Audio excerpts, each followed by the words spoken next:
So the beginnings of my real estate career were in the 1980s, and I developed a tower in Midtown Manhattan called Tower 45. And the delivery of this building to the market, meaning the completion of the construction, was at the absolute worst possible time in the history of New York, or certainly one of the worst recessions New York had had in the last 30, 40 years. Perhaps worse than the '08 recession was the 1990 recession, which followed the savings and loans collapse and on a national basis, but it infected every part of the real estate business, particularly in Manhattan. We had developed this 40-story tower, which we had pre-leased with a grand total of 6% pre-leasing commitments, meaning the day the building opened, it was 93% vacant. And I think I mentioned this to you before. We calculated that every day that went by, it was roughly $44,000 a day we were losing in interest. It was about a $140 million construction loan and debt that we had on the property. So the construction loan, the real estate taxes, the insurance, and so on was about $44,000 a day, the cost of the vacant space, which you can really, you can kind of lose your mind if you take it too seriously. Unfortunately, we didn't take it too seriously, but, we broke it. I remember thinking to myself, well, if I go to sleep, that's going to cost me about $8,000, $9,000. If I take a shower, that's about $400 or $500. And if I go to the bathroom, well, depending, we won't go into detail, but you get the idea. So you could kind of really lose your mind on that. And we decided to have fun with it. We actually, instead of really going crazy mentally, taking it too seriously, we decided to have a lot of fun.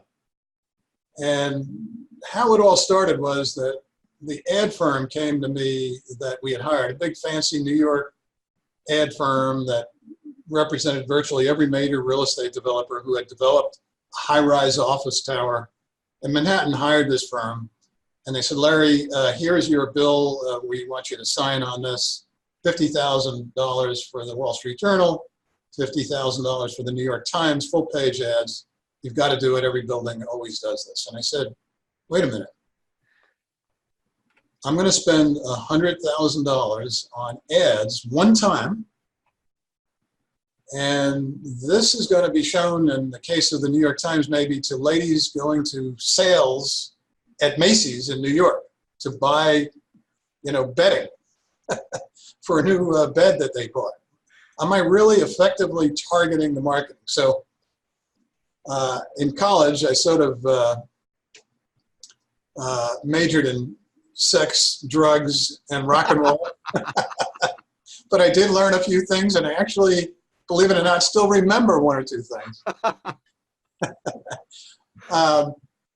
When I went to college, I had these two former Harvard MBA young guys that were were actually out in the marketing world themselves, running a marketing firm.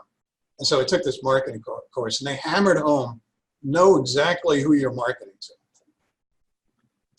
So it was one of the few things that I remembered and I learned from college. So I said, we actually do 90 to 95% of our leases through commercial real estate leasing brokers. So these were not just brokers who did homes. In fact, the brokers we deal with almost never sell a home. They are strictly specialists in commercial office leasing. And we discovered that they did about 90-95% of our deals. So we said, why not channel all of that marketing money to that discrete group? And we went ahead and did that. But we did it to the nth degree. We literally bombarded these 300 brokers in New York City who are specialists in commercial leasing every week, literally, we somehow contacted them. Now, that might have been a coffee mug with the name of the building and the leasing telephone number.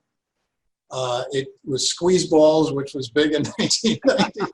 God, that's right. A lot of tense people in New York. And one of the most notable things we did was we sent out 300 live trees with seedlings. These were seedlings of the trees that were going to be in our atrium as we completed the building we were building. It was a 40-story tower in Midtown Manhattan, which had an outdoor atrium. The outdoor atrium had trees. And so we found the seedling company that actually had that exact tree, and we put it in a root ball in a box, and on one side of the box was your planting instructions for your new tree, and on the other side of the box was all kinds of leasing information and why you should lease space in the building.